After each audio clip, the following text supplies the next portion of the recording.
Remember how exciting getting a new toy was as a kid?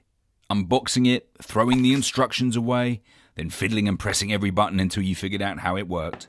But no kid ever got their hair tangled in a plastic drill or their hand chopped off by a plastic saw, did they? Unlike toys, workshop tools or machinery all come with the risk of causing injuries, making safety equipment an essential part of your kit. General workshop safety equipment is anything designed to keep you safe when using tools. It might be safety guards for blades or machines with moving parts, emergency stop buttons or pressure pads, or even personal protective equipment like eye protectors, ear defenders or hard hats. In any workshop, having the correct safety equipment and, importantly, knowing how and when to use it is vital to ensuring you don't cause an injury or accident. The law has strict guidelines on the use of workshop equipment and how safety equipment should be used.